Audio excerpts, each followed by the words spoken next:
우리는 나와 관계된 사람의 마음을 제대로 알고 그 본심을 제대로 모르고 행동했기 때문에 생기는 많은 문제들을 경험하게 됩니다. 내가 만일 그의 진정한 마음과 본심을 알았다면 불필요한 오해와 갈등이 생기지 않았거나 혹은 문제들을 많이 줄일 수 있었을 텐데 하는 생각을 할 때가 있습니다. 오늘 본문은 바로 하나님의 마음을 알지 못한 요나와 그 마음을 알아주기를 원하시는 하나님 사이에 생긴 갈등이 묘사되어 있습니다. 여러분, 하나님 말씀이 요나에게 공식적으로 임한 것은 1장과 3장과 4장인데요. 1장과 3장에서는 명령의 형식으로 등장하고 4장에서는 요나와 대화하는 형식으로 나타나고 있습니다. 여러분이 너무나 잘 아는 이 내용입니다. 하나님 말씀이 임하셨습니다. 니느웨에 가서 회개를 선포하라 하는 말씀입니다. 그런데 하나님의 선지자 요나는 왠지 그 말씀을 거부했습니다. 도망갔습니다. 그리고 하나님의 징계를 받았습니다. 물고기 뱃속에서 3일 밤낮을 고생하다가 회개 기도를 드리고 육지로 나왔습니다. 그리고 다시 하나님 말씀 전하지만은 여전히 하나님과 갈등 관계 속에 있었던 요나의 모습입니다. 이것이 요나서의 여러분 잘 아시는 전반적인 내용이지요. 요나서는 여러 가지 각도에서 해석할 수가 있겠지만 오늘 이 시간에는 특별히 하나님 아버지의 마음과 그것을 모르는 하나님의 사람, 하나님의 관점이라는 이러한 그 마음을 가지고 한번 살펴보기를 원합니다. 하나님 마음을 알지 못하는 하나님의 자녀. 여러분 어떻게 생각하십니까? 첫째로 하나님 마음, 하나님의 본심을 모르는 요나는 자신의 기준, 자신의 가치관으로 판단하고 자신의 뜻을 끝까지 관철하려고 하는 경향이 있음을 보게 됩니다. 요나서 1장 1절은 요나에게만 하나님의 말씀으로 시작됩니다. 그것은 니느웨로 가서 회개를 선포하라고 하는 것이었습니다. 그러나 3절 말씀에 요나가 여호와의 얼굴을 피하려고 일어나 다시스로 도망하려 하여 그랬습니다. 여러분 이해할 수 없습니다. 왜 하나님의 선지자가, 특별히 하나님의 말씀을 전해야 되는 선지자가 하나님 말씀을 전하는 것을 거부하고 달아났을까요? 성경에 잘 나타나지 않는 이러한 이상한 반응입니다. 그것은 바로 니느웨가 어떠한 도시였느냐 하는 사실을 우리가 이해할 때에 왜 이 요나가 이러한 행동을 취했는가를 우리는 발견할 수 있습니다. 당시에 이 아수르의 수도인 니느웨, 이 굉장히 타락하고 정말 하나님의 징계를 받아 마땅한 그러한 도시였습니다. 아수르는 다른 나라를 정복했을 때에 무자비하게 피정복민들을 대한 것으로 역사가는 기록하고 있습니다. 너무너무 무자비하고 잔인하게 대했습니다. 치를 떨 정도로 북이스라엘이 특별히 치를 떨 정도로 아수르는 잔인하게 대한 것으로 역사는 기록하고 있습니다. 요나 입장에서는 그렇게 사악하고 죄악된 잔인하기 그지없는 너무나도 악하여서 도저히 용서할 마음이 나지 않는 그 니느웨는 멸망함이 마땅하다라고 생각했는지도 모릅니다. 우리가 너무 악하고 피도 눈물도 없는 못된 사람 만나게 될 때요, 그 사람에게 잘해주고 싶은 마음이 들기는커녕 그런 인간은 어떻게 되었으면 좋겠다 하는 마음이 솔직하게 드는 것이 사실입니다. 여러분, 일본 사람들 우리가 36년 동안 박해를 받았는데 일본이 왠지 못된 일을 당하고 잘못된 일을 당하면 그러면 안 되는데 하는 생각이 들면서도 왠지 마음속에 있는 고소한 마음이 드는 것이 사실입니다. 그래서 어떤 사람은 일본과 다른 나라의 축구 경기를 의도적으로 본다라고 합니다. 왜 봅니까? 물어봤더니요, 일본이 지는 것을 보기 위해서. 월드컵 축구하는데 일본 사람들, 일본 국가가 다른 국가하고 꼭 하는 것을 본대요. 졌을 때 그 쾌감을 느낀다 말씀이죠. 여러분, 이 몇 배나 더 되는 이러한 그 악감정이 이 요나에게 있었던 것이 아닌가 생각을 합니다. 어찌됐든 요나는 니느웨를 향한 자기 자신만의 기준과 가치관이 너무 사로잡혀 있었던 나머지 비록 니느웨를 가서 회개를 촉구하는 것이 하나님 말씀이고 하나님의 뜻임에도 불구하고 거부하고 있었던 것입니다. 이러한 요나에게 하나님은 강력하게 대응하셨습니다. 여러분, 본질적으로 하나님은 전능하시고 능력 많으신 하나님이신데도 이 가끔 가다가 한 개인을요, 하나님의 묘한 방법으로 인도하시는 것을 보게 됩니다. 권고하시고 위로하시고 기다려주시고 참아주시는 하나님이심을 우리는 잘 알고 있습니다. 그래서 3년이 걸리든 5년이 걸리든 10년이 걸리든 하나님은 끝까지 위로하시고 기다려주시는 하나님임을 우리는 알고 있습니다. 그런데 때에 따라서는 인간이 통제불능이고 고집이 세고 도저히 감당이 되지 않을 때는 하나님은 가끔씩 물리력을 동원하시는 것을 우리는 보게 되는 것입니다. 부드러우신 하나님, 우리를 권고하시는 하나님은 도저히 안 될 때는 요나의 경우와 같은 상황으로 강력하게 몰아가십니다. 니느웨는 회개해야 합니다. 그런데 요나는 말을 듣지 않습니다. 시간은 없었습니다. 그러한 때 하나님은 강력하게 몰아가시는 역사가 있었던 것입니다. 하나님 말 안 듣는 요나에게 폭풍을 보내셔서 바다에 빠뜨리시고 물고기 뱃속에 가두어 버리셨습니다.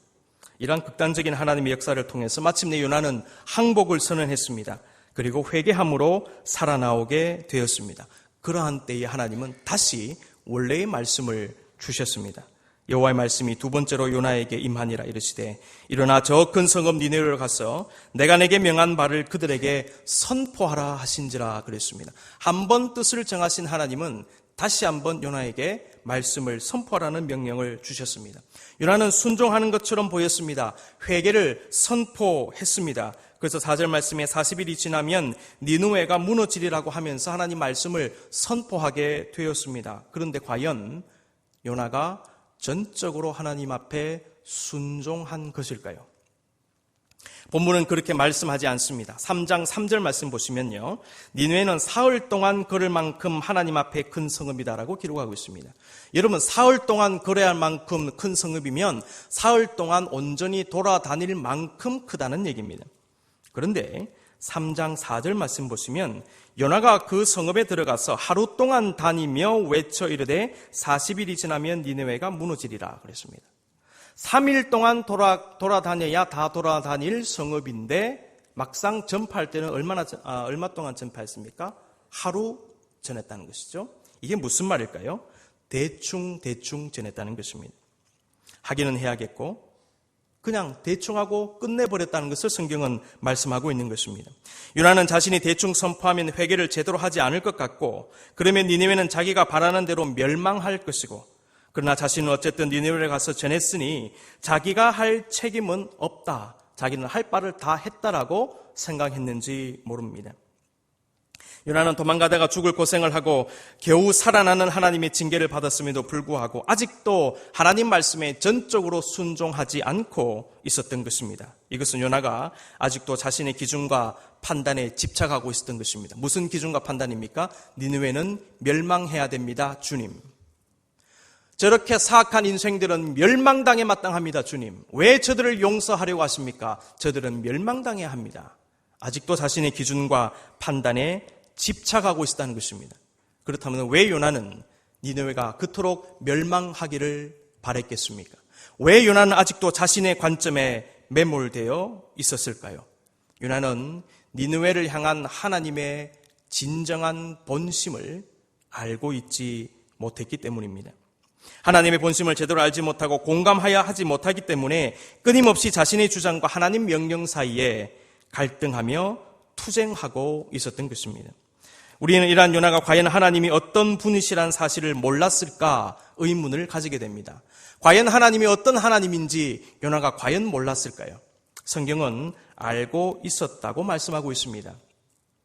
본문 3장에서 요나가 비록 하루밖에 회개를 선포하지 않았음에도 불구하고 하나님의 원하시는 바대로 니느웨는 왕에서부터 짐승에 이르기까지 회개했다라고 성경은 기록하고 있습니다. 재앙을 거두셨습니다. 이것이 바로 하나님의 역사였습니다. 그런데 요나는 하나님이 이미 그렇게 하실 분이란 사실을 알고 있었다는 것입니다. 4장 2절 말씀 보시면요, 여호와께 기도하여 이르되 여호와여 내가 고국에 있을 때에 이러하겠다고 말씀하지 아니하였나이까? 그러므로 내가 빨리 다시스로 도망하였사오니 주께서는 의로우시며 자비로우시며 노하기를 더디하시며 이 내가 그 시사 뜻을 돌이켜 재앙을 내리시 아니하시는 하나님이신 줄 내가 알았습니다 라고 고백하고 있습니다. 그리고 이 말을 할 때는 요나는 극도로 화가 난 상태였습니다. 4장 1절 보십시오. 요나가 매우 싫어하고 성내며 라고 기록하고 있습니다. 이것은 요나는 이미 하나님은 사랑과 자비의 하나님이시고 용서의 하나님이시라서 그분께 나와 회개하면 용서해 주시고 죄로 인한 재앙도 거두시는 좋으신 하나님임을 이미 그는 알고 있었다는 것입니다. 문제는 그것을 알고 있는 요나의 태도입니다. 요나는 자기가 하나님 말씀대로 니느웨로 가서 회개를 선포하고 니느웨가 회개하면 하나님은 틀림없이 그 사악하고 잔인한 니느웨 사람들을 용서해 주실 것이 뻔하기 때문에 순종하지 않았다 하는 것입니다. 그리고 오히려 하나님께 짜증을 내고 대드는 모습을 보이고 있는 것입니다. 하나님의 관점, 하나님의 기준, 하나님의 의도보다는 니느웨는 멸망해야 된다라고 하는 자기의 고집을 아직까지도 버리지 않고 있었던 것입니다. 여러분, 인간이 하나님께 불순종하는 것은요, 기본적으로 하나님을 잘 모를 때 불순종하게 됩니다. 그런데요, 비록 하나님을 어느 정도 안다 할지라도 하나님의 진정한 본심을 모를 때 저와 여러분이 순종하기가 굉장히 어려워지는 것을 동시에 경험합니다. 어떤 사람에 대해서는 알고 있습니다. 그러나 우리가 그 사람의 본심을 모를 때가 있습니다. 내가 내 아내를 알고 내 남편을 알고 내 부모와 자식을 알지만은 그 본심과 그 마음을 제대로 모를 때가 있다는 것입니다. 내가 그 사람을 아예 모르는 것도 문제지만은 알아도 그 마음을 제대로 알지 못할 때에, 또 반대로 내 마음을 상대방이 몰라줄 때에 그때도 문제가 된다는 것입니다. 여러분, 그래서 우리가 역지사지로 좀 생각해 볼 필요가 있습니다. 내 관점, 내 입장에서만 생각하면요, 화평이 없습니다. 근데 저 사람 입장에서 한번 생각해 볼 필요가 있습니다. 여러분, 아내는 남편의 입장에서 생각해 줄 알아야 됩니다. 남편은 아내의 입장에서 생각해 볼 줄 알아야 합니다. 여러분, 부모는 자식의 입장에서 생각해 주실 줄 알아야 됩니다. 자식은 부모 입장에서 생각해 줄 알아야 하는 것이죠. 요나는 하나님의 입장에서 하나님의 마음으로 생각하지 않고 있었다 하는 것입니다. 그는 하나님의 진정한 본심을 몰랐습니다. 그러하였기에 요나는 니느웨는 멸망되어야 한다는 자신의 신념과 주장과 고집이 관철되지 않자 하나님께 분을 내고 짜증을 내고 심지어 죽여달라고 이야기하고 있습니다. 4장 3절입니다. 여호와여, 원하건대 이제 내 생명을 거두어 가소서. 사는 것보다 죽는 것이 내게 나음이니이다 라고 말하고 있습니다. 여러분, 우리는 여기서 요나가 얼마나 고집이 세고 자기 주장이 강한 사람인지 우리는 발견하게 됩니다. 요나는 그 악독하고 잔인하던 니느웨가 기적적으로 회개하고 주님께 돌아오는 그 위대한 하나님의 역사를 보았음에도 불구하고 그것이 자신의 뜻과 주장에 맞지 않는 그 일이 일어난 것에 대하여 끝까지 저항하고 하나님께 대들면서 급기야 자신을 죽여달라고 이야기하고 있는 것입니다. 여러분, 여기서 우리는 너무나 지독하여 도저히 감당이 되지 않는 인간의 못된 고집을 발견하게 됩니다. 이것은 비단 요나의 모습만이 아니라 정도의 차이는 있지만 우리들의 모습임을 깨닫게 되는 것입니다. 하나님을 향해, 그리고 사람을 향해 우리는 얼마나 고집스러운가 반성해 봅니다. 얼마나 이상한 고집에 나를 가두고 있지는 않은가. 잘못된 것임을 알면서도, 고쳐야 함을 알면서도 한 번 고집을 부린 이상 끝까지 고집을 부리려고 하는 그 무모함이 요나에게 있었고 또한 우리에게 있다는 것입니다. 그것이 결국은 저와 여러분의 인생의 발목을 잡을 수도 있음을 깨닫게 됩니다. 이러한 요나에게 주님 다시 말씀하셨습니다. 4장 4절 말씀에 여호와께 이르시되 네가 성내는 것이 옳으냐 말씀하십니다. 그러시고는 하나님께서는 또 한 번 요나에게 어떤 사건을 주시면서 그를 깨닫게 하셨습니다. 그것이 바로 여러분 잘 아시는 동쪽으로 가서 니느웨 성에 어떠한 일이 벌어지는가를 곰곰이 살펴보는 요나에게 일어났던 일입니다. 하나님께서 미리 박넝쿨을 준비해 두셔서 뜨거운 열을 피하게 하시고 그 다음에 그 박넝쿨을 벌레로 하여금 제거하게 하신 다음에 다시 강력한 그 열기를 체험하게 하셨습니다. 여러분, 저는 미국에 거주하면서 아리조나라고 하는 주에 거주한 적이 있습니다. 한 1년 가까이 있었는데요. 거기는 여름에는요, 야외 생활이 굉장히 불가능할 정도로 뜨겁습니다. 덥다 못해 뜨거운 곳입니다. 섭씨 45도 이상 올라갑니다. 제가 청년부를 지도했는데요. 청년 아이들이 목사님 이거 한번 드셔보세요 하면서 쿠키를 구워왔습니다. 이런 쿠키는요, 아시는 분 아시겠지만 이렇게 재료를 만들고 난 다음에 오븐에 넣고 어느 정도 기다리면 되는 것 아니겠습니까? 근데 어떤 쿠키를 만들어 왔는데 이게 무슨 쿠키냐 물어봤더니요, 차 안에서 구운 쿠키입니다. 그래요? 어떻게 구웠냐 그러니까요, 여름에 차 안이 너무나 많이 올라가기 때문에 쿠키 재료를 가지고 차 안에 두면요, 차 안에서 쿠키로 변해서 나옵니다. 네, 우스갯소리로요, 달걀 후라이가 아스팔트에서 가능하다고 하는 곳이 그곳입니다. 예, 그래서 단 5분을 서 있을 수가 없습니다. 여름에는. 근데 겨울이 되면 이 봄 날씨처럼 이렇게 변하기 때문에 비로소 사람들이 겨울에 나와서 많이 활동을 하는 것이죠. 제가 그런 뜨거움을 경험해 봤기 때문에 요나서를 읽으면은 굉장히 가슴에 와닿습니다. 얼마나 뜨거웠을까? 얼마나 죽기를 구하면서까지 뜨거웠을까 하는 그 고통의 신음소리를 우리가 느끼게 되는 것입니다. 이때 하나님께서 요나에게 말씀하셨습니다. 하나님이 요나에게 이르시되 네가 이 박넝쿨로 말미암아 성내는 것이 어찌 옳으냐 그랬습니다. 요나가 그 말씀에 대답합니다. 내가 성내어 죽기까지 할지라도 옳으니이다. 여러분, 요나는 아직도 정신을 못 차리고 있는 것입니다. 끝까지 주님께 고집부리며 대들고 있는 모습을 보게 됩니다. 이러한 요나에게 하나님께서는 마침내 하나님의 본심, 하나님의 마음을 드러내십니다. 그것이 바로 4장 10절과 11절 말씀입니다. 여호와께서 이르시되 네가 수고도 아니하였고 재배도 아니하였고 하룻밤에 났다가 하룻밤에 말라버린 이 박넝쿨을 아꼈거든. 하물며 이 큰 성읍 니느웨는 좌우를 분변치 못하는 자가 12만여 명이요 가축도 많이 있나니 내가 어찌 아끼지 아니하겠느냐. 여러분, 이것을 제가 한번 풀어서 여러분에게 말씀드려보겠습니다. 너는 니느웨가 죄악되고 악하여서 반드시 멸망받아야 된다고 생각하고 있는지 모르지만 그럼에도 불구하고 나는 그들을 사랑하고 그들을 아끼고 또 너무나 아낀다. 너는 그들이 너무 악하기 때문에 내 말을 선포하기를 싫어하였지만 나는 그들이 너무 악하기 때문에 내 말을 선포하기를 원했고 너는 그들이 너무 죄 가운데 있기 때문에 징벌받기를 원했지만 나는 그들이 너무 죄 가운데 있기 때문에 그들이 회개하기를 원한 것이다.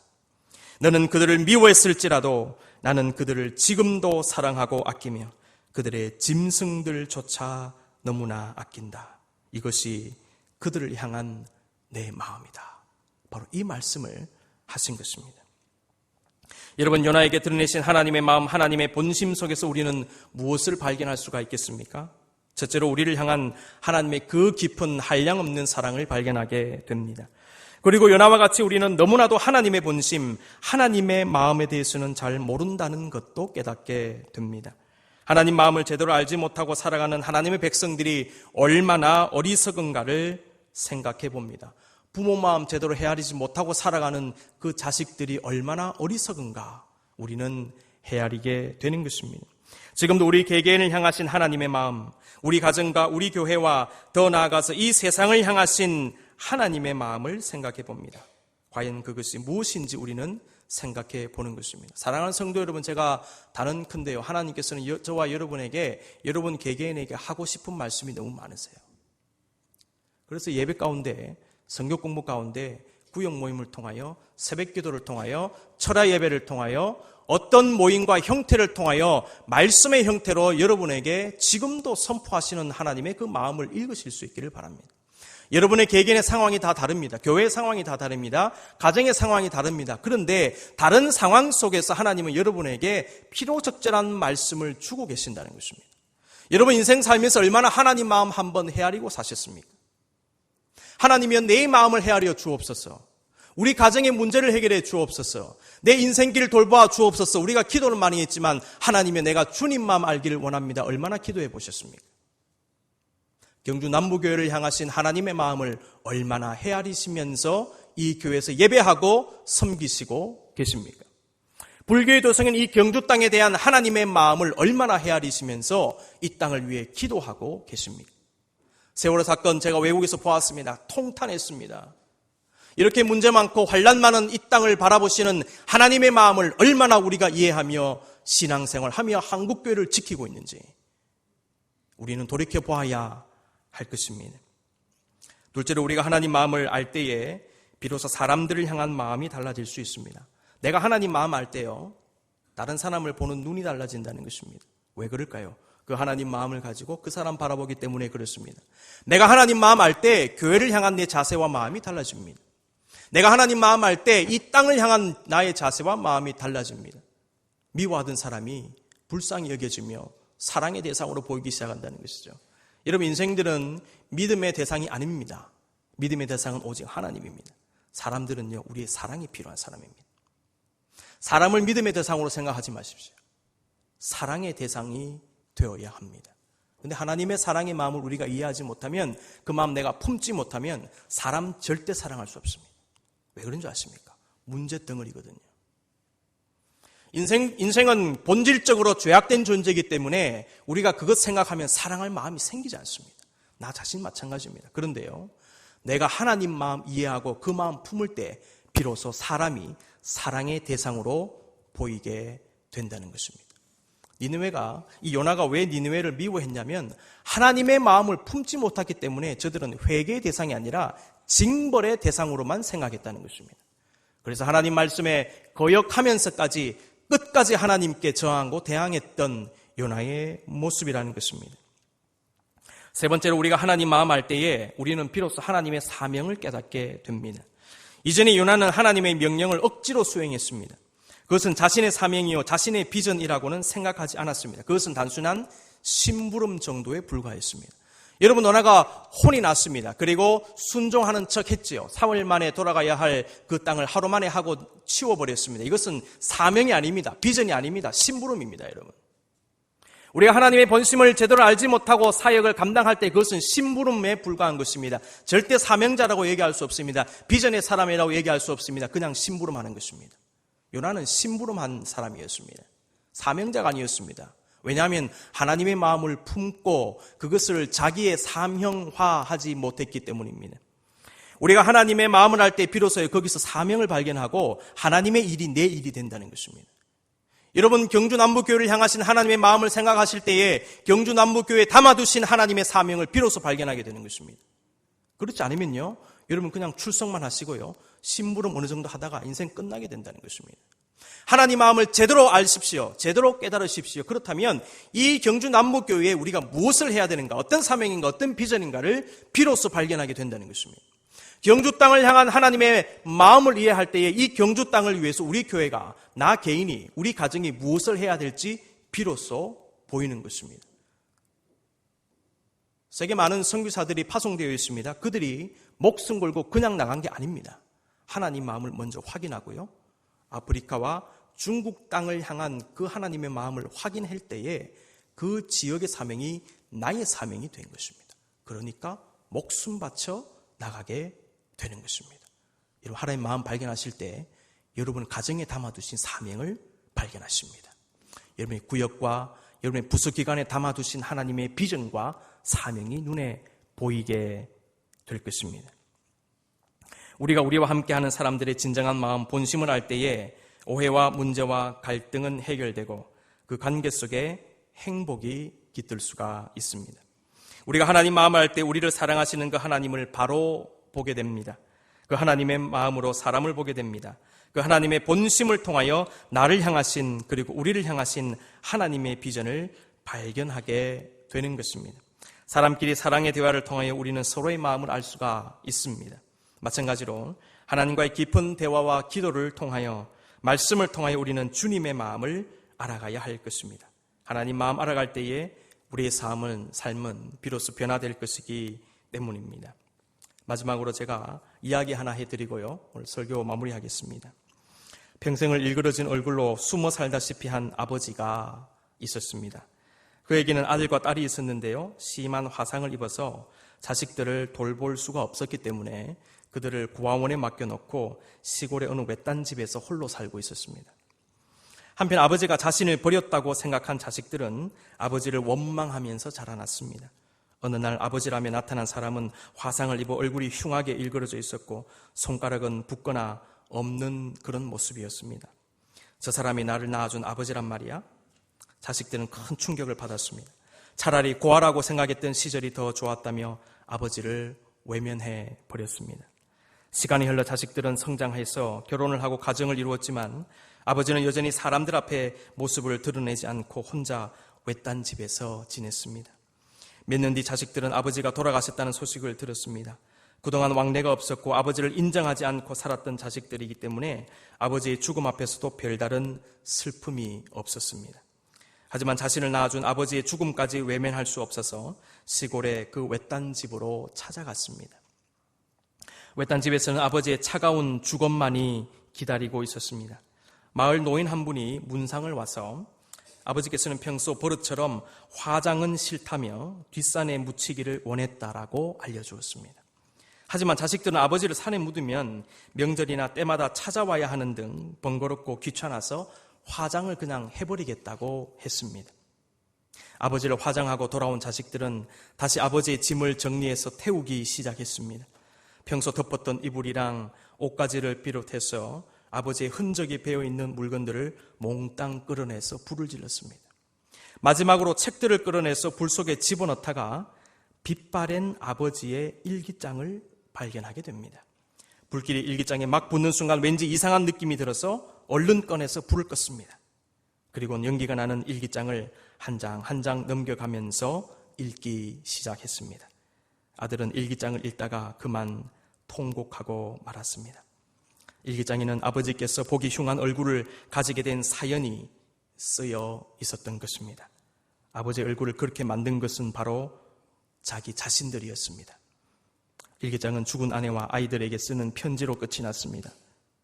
여보, 내가 당신을 여보라고 부를 자격이 있는 놈인지조차 모르겠습니다. 그날 당신을 업고 나오지 못한 나를 용서하구려. 울부짖는 어린아이들의 울음소리를 뒤로하고 당신만을 업고 나올 수가 없었다오. 이제 당신 곁으로 가려고 하니 날 너무 나무라지 말아주오. 덕분에 아이들은 잘 자라고 있다오. 비록 아버지로서 해주는 것이 없지만은 말이오. 보고 싶은 내 아들, 딸에게 평생 너희들에게 아버지 역할도 제대로 못하고 이렇게 쥐만 되는 삶을 살다가 가는구나. 염치 불구하고 한 가지 부탁을 하려 한다. 내가 죽거들랑 절대로 화장은 하지 말아다오. 나는 불이 싫단다. 평생 밤마다 불에 타는 악몽에 시달리며 30년 넘게 살았단다. 그러니 제발. 뒤늦게 자식들은 후회하며 통곡했지만은 아버지는 이미 화장되어서 연기로 사라진 뒤였습니다. 아버지를 그렇게 원망하며 살았던 그 자녀들은 자신들을 위한 아버지의 마음을 알지 못한 채 살아왔습니다. 그 아버지가 왜 화상을 당해야 했는지, 그것은 누구 때문인지, 자신들을 사랑하는 그 아버지의 마음이 어떤 것인지도 모르고 원망 가운데 살다가 그제야 아버지의 마음을 알게 된 것입니다. 사랑하는 여러분, 우리를 향하신 하나님의 마음을 알아가십시다. 우리를 위해 생명 바치신 그리스도의 마음을 알아가십시다. 그 하나님의 마음으로 사람을 보십시다. 그 마음으로 세상을 바라보십시다. 설경욱이라는 분이 지은 하나님 아버지의 마음이라는 찬양이 있는데요. 이 찬양 가사가 있습니다. 이 찬양 속에 나오는 기도가 우리의 기도가 되기를 원하는 마음으로 설교 후 기도를 대신합니다. 다 같이 기도하겠습니다. 아버지, 당신의 마음이 있는 곳에 우리의 마음이 있기를 원합니다. 아버지, 당신의 눈물이 있는 곳에 우리의 눈물이 고이기를 원합니다. 아버지, 당신이 바라보는 영혼에게 우리의 두 눈이 향하기를 원합니다. 아버지, 당신이 울고 있는 어두운 땅에 우리의 두 발이 향하기를 원합니다. 우리의 마음이 아버지의 마음 알아 우리의 모든 뜻 아버지의 뜻이 될 수 있기를, 우리의 온 몸이 아버지의 마음 알아 우리의 모든 삶 당신의 삶 되기를 원합니다. 이 모든 말씀 우리 주님 예수 그리스도의 이름으로 기도하옵나이다. 아멘.